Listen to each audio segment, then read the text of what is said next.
T'as de l'argent, t'as du temps, t'as réussi. Qu'est-ce que tu m'emmerdes avec ta dépression et tes crises d'angoisse? Bonjour, je suis Thierry Régnier et vous écoutez C'est le chemin qui compte. Le podcast qui permet à chacun d'entre nous de libérer son potentiel et de devenir qui nous sommes vraiment. Chaque épisode est l'occasion de partir à la rencontre d'invités singuliers, connus ou non, jeunes ou moins jeunes, pour explorer leur chemin de transformation et nous inspirer dans notre propre quête de changement. Chemin faisant, nous plongerons ensemble dans les coulisses de leur voyage. Les défis surmontés, les victoires célébrées, les expériences marquantes, les rencontres déterminantes et les leçons apprises. Bref, toute chose qui nous rappelle que plus que la destination, c'est le chemin qui compte. Aujourd'hui, je reçois Stéphane Bourbier, entrepreneur, investisseur et cycliste engagé. Bonjour Stéphane. Bonjour. Alors Stéphane, tu es d'origine flamande, arrière-petit-fils de migrants, arrivé en France après la Première Guerre mondiale pour s'établir comme agriculteur dans le nord de la France. Tu nais donc à Amiens au début des années 70 d'une maman prof et d'un papa banquier, ce qui te fait beaucoup déménager dans ton enfance avec tes deux frères et sœurs dont tu es l'aîné. Tu obtiens ton bac en 1989, mais tu as du mal à trouver ta voie. Et c'est là que tu as l'idée de créer la borne interactive à tout juste 20 ans, une espèce d'ancêtre de Parcoursup qui permet, grâce à des bornes Minitel, pour ceux qui s'en souviennent, d'accompagner les jeunes dans leur orientation. C'est ta première rencontre avec l'entrepreneuriat, une passion qui restera toujours vive chez toi. 3 ans plus tard, tu décides de reprendre la ferme de tes grands-parents dans le Vexin et d'en faire un centre résidentiel pour entreprises, tout en ayant la vision de pivoter vers une agriculture régénérative des décennies avant que le terme même n'existe. Parallèlement, tu fais un passage de 2 ans chez Arthur Andersen en corporate finance où tu conseilles des fonds sur leurs transactions immobilières. Mais la crise de 2000 et l'explosion de la bulle Internet entraînent la faillite des promoteurs, de tes clients et aussi de ta pratique. Tu rejoins alors AES en 2002, une société de conseil immobilier où tu vas accompagner de grands groupes dans leur stratégie immobilière. Et après 5 années de grande intensité, tu es épuisé et une question te hante: quel sens donner à ma vie? Tu quittes AES et prends une longue pause, 7 ans de réflexion, pour paraphraser Billy Wilder, pour chercher ton chemin. Tu t'éloignes alors de la finance et du business et tu te consacres à tes 3 enfants. Tu découvres le yoga et la méditation et tu t'appliques à redonner à ceux qui en ont le plus besoin, notamment les personnes en fin de vie que tu accompagnes avec l'association Jalmavé. Tu continues à rencontrer des entrepreneurs inspirants car le frisson de l'entrepreneuriat ne t'a jamais vraiment quitté et tu commences à participer en tant que business angel à des projets innovants tournés vers l'impact social et environnemental. Mais c'est il y a tout juste 3 ans que tu passes vraiment à l'échelle en fondant Asterion Ventures, un fonds à impact qui a pour ambition de prendre soin des entrepreneurs qui réparent le monde. À ce jour, ce sont 18 startups à impact qui sont soutenues par Asterion avec l'ambition d'en accompagner une centaine dans les 5 années à venir. Stéphane, tu dis volontiers que tu es un utopiste, mais un utopiste réaliste. Face aux défis majeurs auxquels nous sommes confrontés, tu souhaites apporter des solutions car la résignation n'est pas une option viable chez toi. Tu es donc extrêmement impliqué, ce qui crée parfois des tensions que tu tentes d'alléger en suivant une routine assez particulière.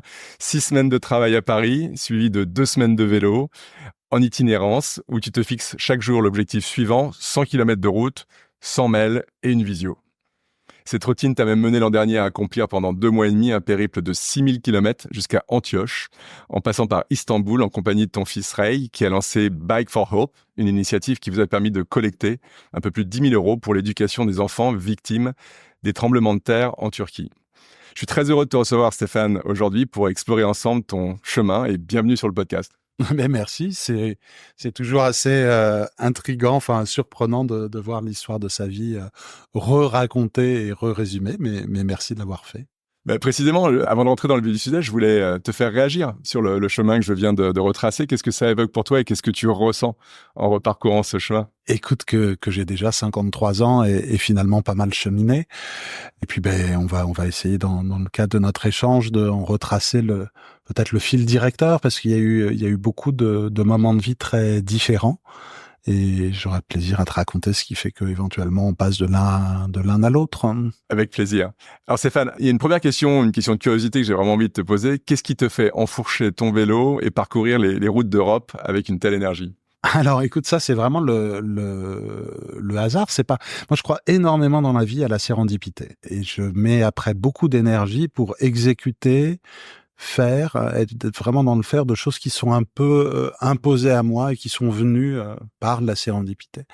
Et quand j'ai revendu mes parts de AOS dont tu parlais tout à l'heure, donc c'était en 2007, je suis parti marcher pendant très longtemps sur le chemin de Saint-Jacques. Donc j'ai fait ce qu'on appelle la voie de Vézelay. Et ce cheminement a produit pas mal de décisions. Et puis, je suis devenu amoureux de Saint-Jacques. Et j'ai beaucoup marché sur ce chemin que j'ai fait depuis plusieurs points de départ différents, parce qu'en fait, tous les chemins mènent à Saint-Jacques. Et donc, tu peux le faire depuis Lisbonne, tu peux le faire le Camino del Norte qui longe l'océan en partant de Biarritz, tu peux le faire du Puy. Et j'ai emmené mes enfants de nombreuses fois marcher avec moi. Et il y a 3 ans, je crois, mes fils m'ont dit, mais papa, si tu nous emmènes marcher, cette année c'est mort, aucune chance qu'on vienne avec toi. Par contre, on a envie d'aller à Berlin en vélo. Et du coup, on est allé acheter des biclous en bas de chez nous, d'occasion, et puis quelques jours après, on a fait Paris-Berlin. Et j'ai adoré ce temps du vélo, qui est un temps différent, beaucoup plus doux que celui de la marche. Tu vois aussi, tu voyages plus. Et il y a un côté très contemplatif dans le vélo, avec ce geste en permanence répété du pédalage, mais où tu dois être moins attentif à chacun de tes pas. Et c'est une manière de se déplacer et de méditer qui est finalement assez différente et qui me correspondait super bien. Et du coup, on a fait ce premier voyage qui était un vrai moment de bonheur. Et puis après, j'ai continué à en faire régulièrement. Donc, je suis allé jusqu'aux îles Shetland au nord de l'Écosse en partant de Paris. Et puis j'ai fait toute la côte atlantique jusqu'en Espagne et la remontée par le Portugal. Voilà. Et puis cet été, mon fils Lei, qui avait été très sensible à la problématique des tremblements de terre, dont les Turcs avaient été victimes, a dit papa, on va faire une collecte de fonds. Viens, on part de Paris à vélo et je vais raconter l'histoire sur Instagram et puis on va essayer. Et donc c'est venu comme ça. Et au fil du temps, je suis rentré dans cette pratique que tu racontais, qui est de dire, je fais 6 semaines à très très très très haute intensité à Paris, et donc je bosse week-end compris 80-90 heures par semaine. J'adore ce que je fais, mais toutes les 6 semaines, je m'arrête pendant 2 semaines pour faire cette itinérance, et j'ai trouvé dans cette alternance un équilibre qui finalement me convient mieux que celui que j'avais quand j'essayais de faire un peu de yoga tous les jours ou ces temps de méditation réguliers. Et en fait, ce fractionnement différent marche super bien pour moi. Voilà. D'accord, t'as l'histoire trouvé du vélo. ton équilibre et ça Ouais, fonctionne ouais. bien pour toi. J'ai trouvé mon équilibre. J'ai peut-être trouvé le meilleur de mes déséquilibres. Tu sais, l'équilibre, c'est toujours une grande question. Je sais pas si s'il existe un équilibre chez l'entrepreneur. Je pense que on a toujours des moteurs complexes quand on est entrepreneur, et la question c'est peut-être plutôt de bien gérer ces déséquilibres ou ces désalignements ou cette manière d'avancer toujours un petit peu de travers, plutôt que cette quête du Graal que serait l'équilibre que peu d'entre nous atteignent, je pense. Oui, et sur la marche ou la bicyclette, c'est une suite de déséquilibres finalement. Exactement. Alors tu le sais, Stéphane, ce podcast traite de la transformation. Ton parcours en est riche, on l'a vu. Est-ce que toi, tu peux partager avec nous la manière dont peut-être tu as pris conscience de ton potentiel de transformation? Tout le monde ne prend pas conscience de la possibilité de se transformer, de changer. Et surtout la manière dont tu as procédé pour trouver ton propre chemin, ta propre voie. C'est pas vraiment des choix lucides ou conscients. C'est plus comment on gère des zones de souffrance assez profondes ou assez intimes, des moments où on se sent profondément désaligné, où il y a un truc qui va pas, et où on se dit juste non mais c'est pas possible, il faut que cette souffrance s'arrête. Moi j'en ai vraiment pris conscience. Tu parlais de la borne interactive. En fait, après mon bac, j'ai démarré un bout de prépa à la Canale. Et au bout de 3 mois, mes résultats étaient plutôt très bons, mais moi j'avais l'impression qu'on m'obligeait à rentrer dans un moule un petit peu tout fait, dans une trajectoire toute faite, et que c'était pas moi. Et du coup, ça m'est devenu insupportable, et donc j'ai arrêté. Et c'était quoi les symptômes du désalignement justement? Comment ça se manifestait? Bon, par une forme d'angoisse, de dépression, de tristesse, enfin tu vois un peu tous ces trucs je pense angoisse et dépression, c'est sans doute les deux meilleurs termes, même si ça n'empêche pas forcément d'agir. Quand tu as un gros moteur, tu peux pousser très loin, même quand tu es désaligné. Mais il y a quand même des signes auxquels j'ai toujours été assez vigilant, je crois, d'écouter quand... L'un des sujets, c'est peut-être de s'autoriser à aller mal. Enfin, le moteur du changement, c'est quand même toujours quand on s'autorise à plonger dans sa dépression. La dépression, c'est bien un moment où on peut se transformer, où il y a quelque chose d'autre à aller chercher et qu'il faut avoir la patience de laisser émerger. Et ça, je crois que c'est un point... Enfin, moi, je donne souvent ce conseil aux gens que j'aime, c'est de s'autoriser à aller mal, et à aller mal suffisamment longtemps pour qu'émerge après une profonde envie de vie d'ailleurs, et qui donne une nouvelle direction. Ouais, jusqu'à une certaine limite, j'imagine, pour pas que ce mal devienne trop profond et qu'on puisse plus en sortir, quoi. Donc, oui, mais après il faut sans doute faire confiance à la vie. Souvent, elle nous ramène quand même dans des zones qui sont très belles et très chouettes. Hein. Et je pense que le mal de notre monde, c'est plutôt qu'on ne s'autorise pas assez à aller mal et qu'on va pas assez loin dans cette recherche. Enfin, moi, je crois beaucoup au travail de psychanalyse. Je crois beaucoup à la méditation, qui est un vrai exercice de cheminement intérieur, à la marche, au vélo. Tout ça, c'est des outils pour aller explorer quand même tes zones de fragilité pour après en faire quelque chose, quoi. Ou de force également. On peut... Mais on a tous la force, on a tous de la force, on a tous de la joie, on a tous de l'envie de vivre. À différentes mesures, oui, mais... Différentes mesures, mais je pense que plus tu explores le dark, plus tu laisses émerger la force de la joie pour te mettre en mouvement. J'entendais Apneo, elle a une agence d'influence. Enfin, c'est l'une des personnalités les plus connues dans la communication de crise et l'influence. Et donc, elle accompagne beaucoup de dirigeants, de chefs d'entreprise, d'hommes politiques. Et elle disait qu'en fait, derrière chaque entrepreneur, il y a quelqu'un qui a une angoisse de mort très profonde. Et je pense que c'est quelque chose... Enfin, moi, ça m'a beaucoup marqué. Et je vois pour tous les entrepreneurs qu'on accompagne ou ceux qui, après avoir réussi, viennent investir avec nous chez Astérion, ce sont des gens qui sont quand même dans l'acceptation de leur angoisse de mort comme moteur, et qui sont des gens qui, du coup, sont extrêmement agissants et pleins de vie. D'accord. Voilà. Donc, la nécessité de bâtir, de créer, d'innover pour...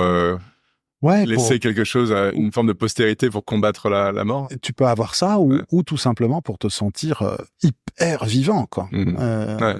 Donc, ok, très bien. On parlera de tout ça, et peut-être juste pour terminer sur ce thème du chemin. Est-ce que toi, tu as le sentiment aujourd'hui d'avoir complètement libéré ton potentiel et de t'être rapproché de qui tu es vraiment? Ça commence. Alors, j'ai 53 ans depuis une semaine, et je me disais, mais comment ça va se passer les 20 ans qui viennent? Et c'est vrai que je me vois tellement bien dans ce que je fais aujourd'hui que j'imagine que je vais être en joie et continuer à le faire avec énormément de bonheur pendant... Oui, enfin, voilà, je me vois très bien jusqu'à mes 75 ans œuvrer chez Astérion, où j'ai l'impression que tout ce que j'ai construit dans ma vie m'emmène dans mon ikigai et dans un alignement assez magique pour moi en ce moment. Et aussi, tu sais, il y a des moments dans la vie où tu as besoin d'être quand tu montes des boîtes, dans le bon time to market, quoi, et d'avoir le vent dans le dos, des vents favorables. Et c'est vrai que là, il y a une urgence extrême à agir pour lutter contre le réchauffement climatique et accompagner toutes ces transitions. Et on sent qu'il y a plein d'énergie qui cherche à s'employer dedans. Et nous, ce qu'on fait, c'est d'essayer de permettre à chacune et chacun des gens qui ont un vrai pouvoir d'agir, que ce soit par leur argent, leur expertise, leur réseau, de savoir comment le déployer au mieux. Et comme il y a plein de gens qui ont envie de contribuer, on est dans un nœud d'énergie positif absolument magique. Et donc oui, là, je me sens vraiment au bon endroit, au bon moment, et c'est un pur bonheur.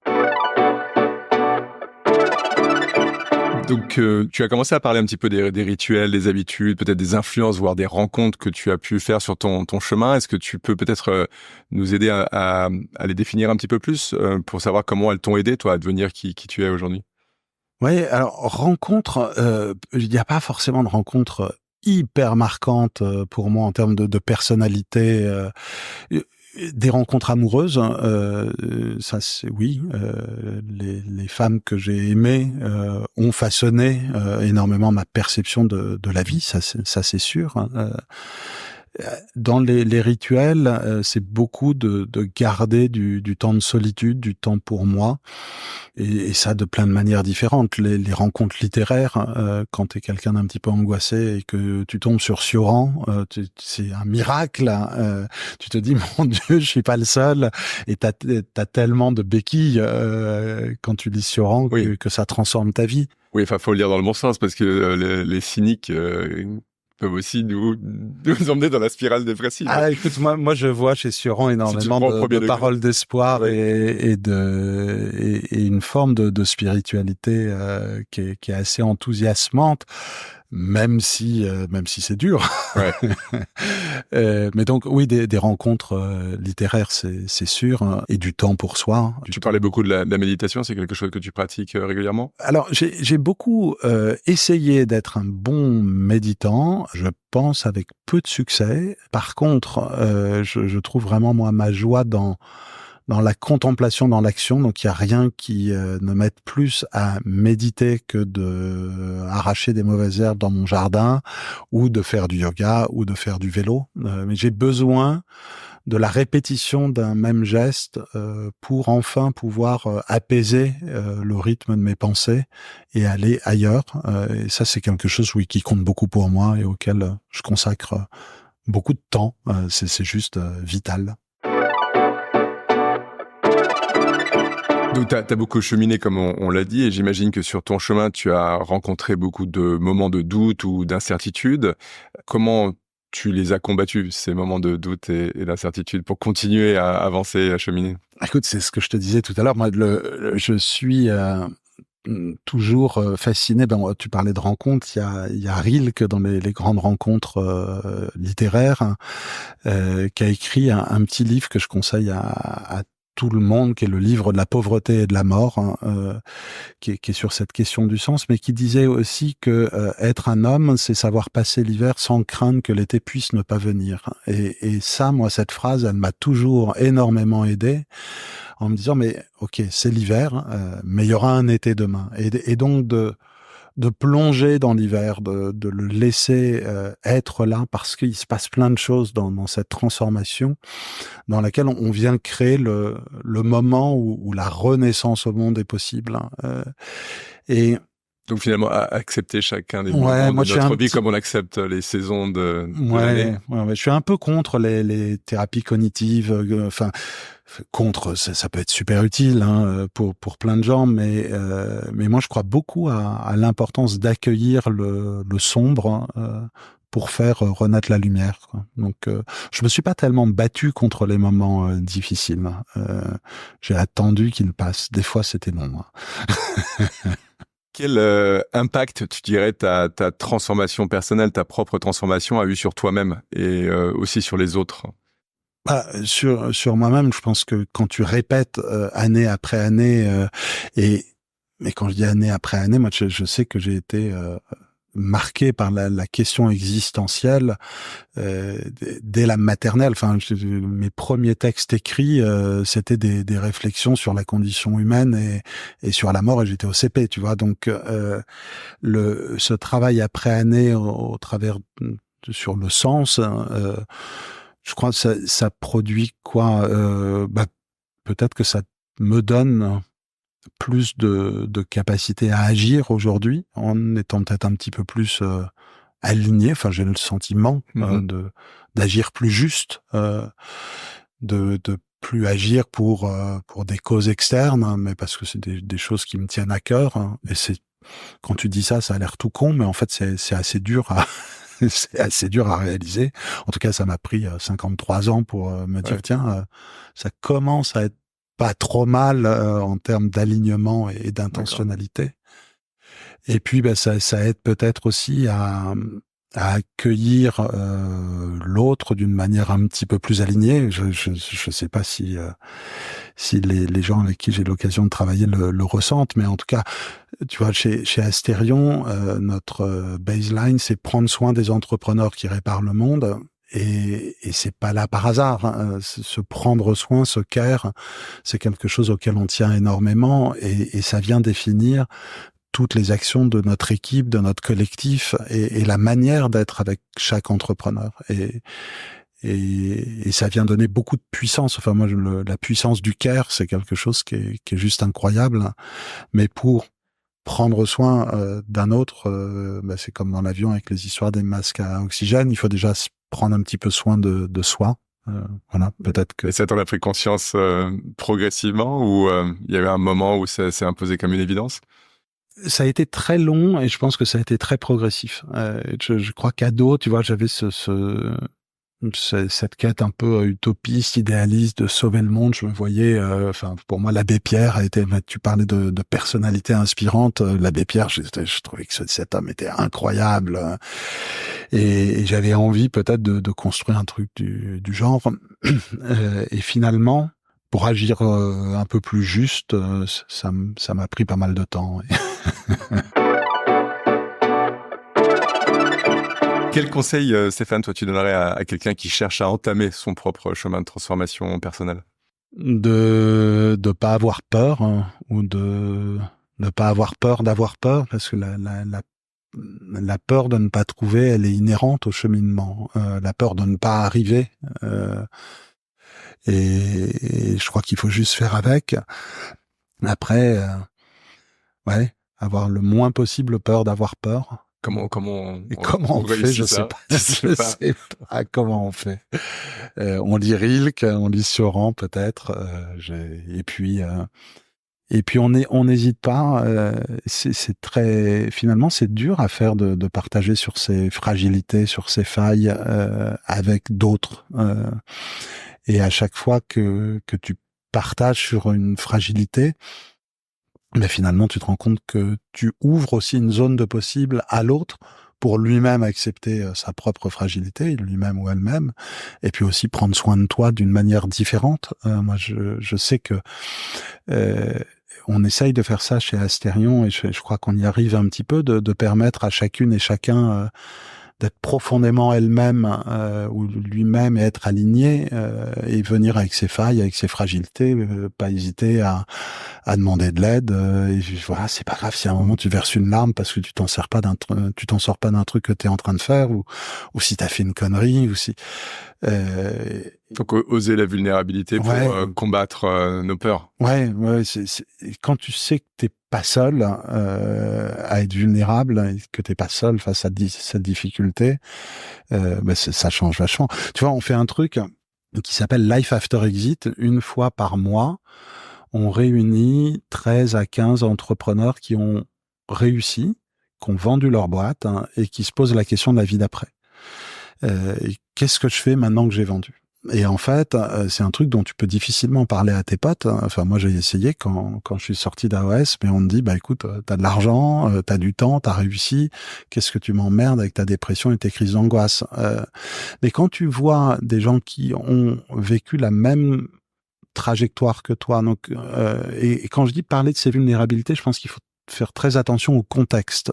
Tout le monde n'est pas prêt à accueillir ta vulnérabilité, et pas dans n'importe quel contexte. Donc, il faut t'assurer que c'est un cadre qui soit favorable. Bien, ouais. C'est ce qu'on essaye de faire là, nous, avec la team Asterion, et c'est ce qu'on voit dans notre cercle Life After Exit, où entre pairs, on peut partager sur, voilà, moi, j'ai vendu ma boîte il y a 6 mois, j'ai l'impression que j'ai été un imposteur, que j'ai réussi par chance et par hasard, j'ai peur de pas réussir mon projet d'après, ou j'ai du mal à retrouver ma place dans ma famille, où j'ai des crises d'angoisse terribles et je sais pas pourquoi. Et en fait, dès que cette parole s'ouvre, tu sens qu'il se passe un truc un peu magique, et que chacun retrouve du pouvoir d'agir et de l'énergie et de l'envie d'agir, et de se dire, ok, mais comment j'ai tout ça aujourd'hui, j'ai de la puissance d'agir.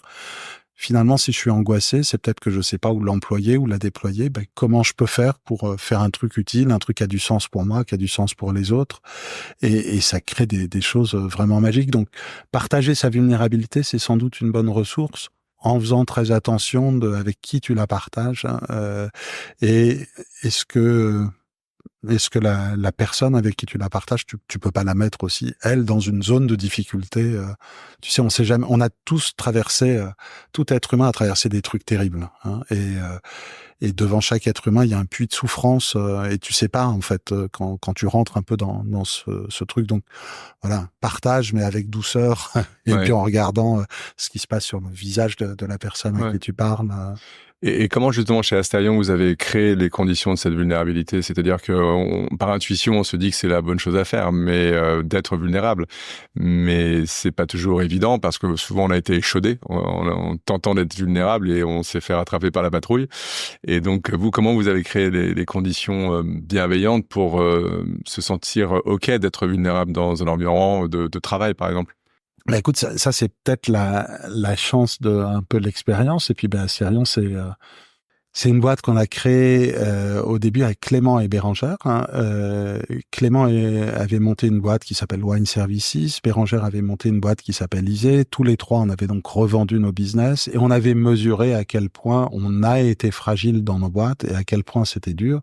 Qu'est-ce que c'est que des moments de dépression? Qu'est-ce que c'est que quand t'en peux plus, quand t'es angoissé, quand tu pleures, et donc on avait vachement à cœur, hein, de dire mais on veut du coup, en investissant dans des startups, hein, prendre soin des entrepreneurs qui réparent le monde, parce que nous, on a vécu ce que c'est que des investisseurs ou des gens ou des partenaires qui ont pas forcément pris soin de nous. Et du coup, à partir du moment où tu poses ça, ben en fait, tu vois, tout déroule. C'est-à-dire que les gens que tu recrutes, ben t'as envie qu'ils aient le même état d'esprit et qu'ils arrivent à être eux-mêmes, de sentir que c'est des gens qui sont pas arrogants, pas donneurs de leçons, qui sont dans la bienveillance. Et quand ça devient ton fil directeur, ben t'attires à toi des gens qui ont envie de venir bosser avec toi parce qu'ils sentent ça ou parce qu'ils ont entendu parler d'eux. Et puis nos investisseurs sont tous des gens qui partagent ce même ADN et nos entrepreneurs aussi. Et donc c'est une culture d'entreprise quelque part. Ouais, donc on a créé une espèce de bulle avec plein de niveaux et de cercles de communautés et d'engagements différents qui sont alors tu vois, c'est pas du tout bisounours, hein. On est dans une exigence en termes de travail, de rigueur, de qualité qui est extrême. On adore notre truc, on sait que c'est important. Enfin, on se bat pour lutter contre le réchauffement climatique. C'est pas une petite mission, donc on a la foi, et quant à la foi, tu peux vite avoir la dérive du surengagement, hein. Moi, je suis un peu sujet à ça. C'est aussi pour ça que je vais faire du vélo. Mais donc c'est pas du tout bisounours. Mais par contre, on a créé des cercles différents d'engagement autour d'Asterion, entre l'équipe cœur, nos advisors, nos entrepreneurs, nos business angels, les familles entrepreneuriales qui viennent investir avec nous, qui partagent ce socle et ces valeurs.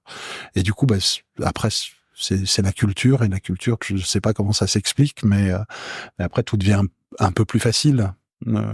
Faut toujours pas de vigilance pour pas qu'une culture, ça met du temps à se construire, hein, et ça peut partir en sucette assez vite. Donc c'est jamais acquis, quoi. Ça se cultive, la culture. Ouais. On parlait du chemin et je t'ai intéressé de savoir pour toi à quoi ressemble la suite du chemin. Est-ce que tu l'as imaginé déjà? Écoute, il y a déjà toujours cette grande question but ou chemin. Qu'est-ce qui compte le plus pour avoir fait plusieurs fois ce chemin de Saint-Jacques ou des grands voyages en vélo. Je crois que je suis beaucoup plus aujourd'hui. Et c'est sans doute l'une de mes grandes transformations, attachée au chemin et à la qualité du chemin plus que le but. Et je pense que c'est en étant attaché au chemin que finalement tu marches juste, et que tu peux aller loin. Après, ça n'empêche pas d'avoir un rêve, hein. Et donc, c'est cet ajustement entre un but qui doit être suffisamment utopique et un rêve finalement inatteignable, et qui est une espèce d'étoile polaire, mais qui n'est pas quelque chose que tu dois atteindre à tout prix. Oui, un cap, beaucoup plus qu'un but finalement. Et donc, j'ai envie de continuer à bien œuvrer pour aider chacune de nos boîtes à réussir et à aider de plus en plus d'entrepreneurs à se développer. Et j'aimerais, je sais pas, mon rêve pour dans une dizaine d'années, ce serait peut-être d'avoir accompagné, je dirais 150 à 200 boîtes, d'avoir peut-être mobilisé 800 millions ou 1 milliard d'euros pour favoriser le développement de ces projets, d'avoir réussi l'alliance qu'on est en train de réussir entre les grandes familles entrepreneuriales françaises et la French Tech pour justement soutenir ces nouvelles initiatives. Et là, je trouve ça vraiment formidable de voir autant de familles entrepreneuriales qui ont su monter des boîtes formidables, qui ont une culture de la réussite d'une entreprise, une culture un rapport au temps, sur le capital patient, efficient, dont on a vraiment besoin pour la climate tech, et puis qu'on des moyens d'agir formidables. Et donc, réussir cette alliance entre la French Tech et ces grandes familles françaises, et demain européennes, parce que je crois vraiment que, et ça c'est le cap ou l'astre qu'on poursuit. On est en Europe dans un endroit, je pense que c'est de là que vont venir les grands changements qui vont aider notre planète à être un bel endroit pour chacune et chacun d'entre nous, parce que t'as un cadre réglementaire en Europe qui est formidable, t'as une maturité citoyenne que t'as pas aux US ou que t'as pas en Asie, il y a des financements, il y a de l'intelligence, il y a tout ce qu'il faut pour peut-être revivre un peu les 30 glorieuses post-plan Marshall et se dire que tiens, on est en train de reconstruire tous ensemble dans une forme de joie. Et je tiens beaucoup à cette idée de joie à œuvrer ensemble. Un monde qui soit souhaitable et habitable. Donc, le rêve, le cap, ce serait d'être qu'Astérion soit un peu le fédérateur dans ces différents chapters européens de ces énergies qui, ensemble, vont nous permettre à toi comme à moi de transmettre à nos Mayas respectifs, puisque nos 2 filles s'appellent Maya, et à leurs enfants et petits-enfants, une planète dans laquelle ils fassent bon vivre. Hein, ce serait ça le cap, le rêve.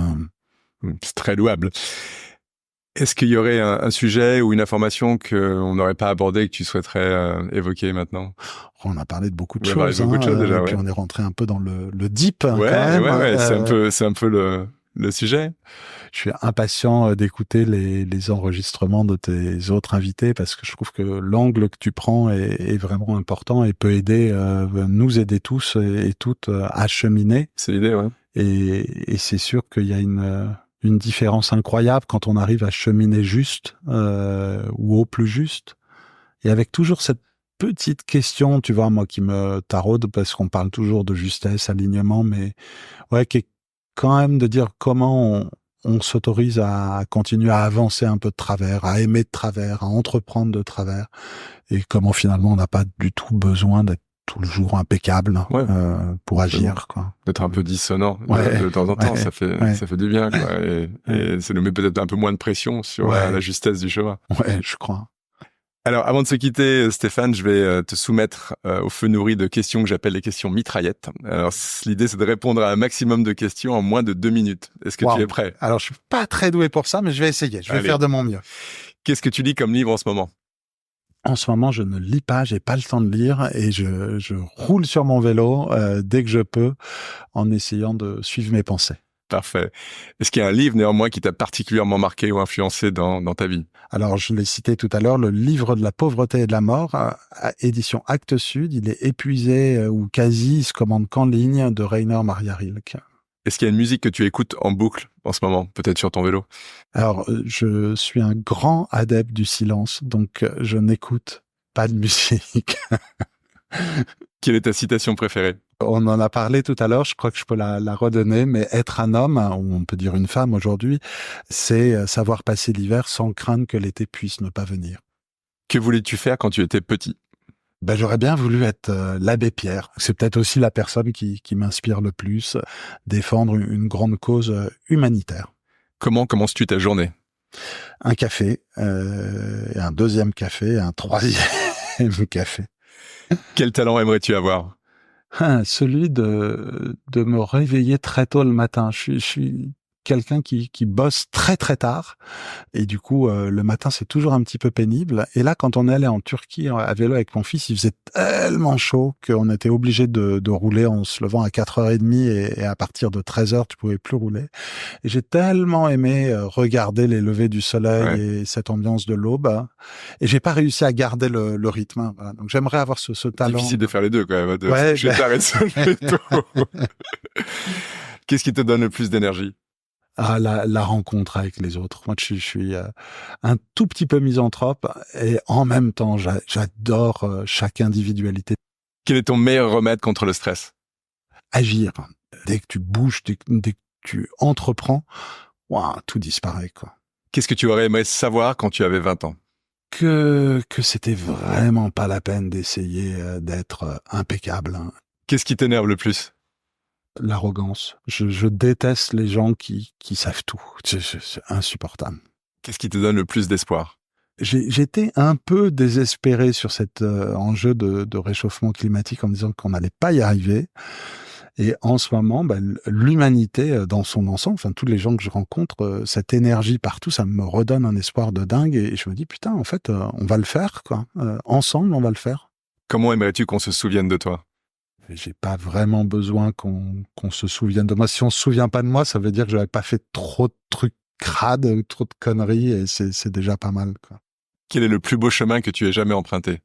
Le plus beau chemin que j'ai jamais emprunté, au sens propre et pas figuré, c'est le Camino del Norte, dans toute la côte nord-ouest de l'Espagne, de Biarritz à Saint-Jacques. C'est à tomber tellement c'est beau. Qu'est-ce que tu ferais si tu savais que tu ne pouvais pas échouer? Je continuerai à faire ce que je fais, d'entreprendre Astérion et de développer cette capacité d'agir de notre communauté. C'est ça qu'il faut faire aujourd'hui, je pense. Qu'est-ce que l'homme d'aujourd'hui aurait envie de dire au petit garçon que tu étais à 10 ans? T'inquiète pas, tu vas y arriver. Et enfin, qui aimerais-tu entendre à ce micro pour le prochain épisode? Quelqu'un pour laquelle j'ai énormément d'admiration en ce moment, c'est Clara Deletraz, qui avait monté Switch Collective et qui anime avec nous notre programme Life After Exit pour les entrepreneurs qui ont revendu leur boîte, et qui lance un mouvement magnifique qui s'appelle Ensemble et qui a tellement de choses à dire sur c'est quoi cheminer. Je t'encourage vivement à la recevoir. Merci Stéphane, merci pour ton témoignage inspirant et aussi pour ton action et toutes ces activités sociales et environnementales que tu mènes et qui rendent ce monde meilleur. Merci.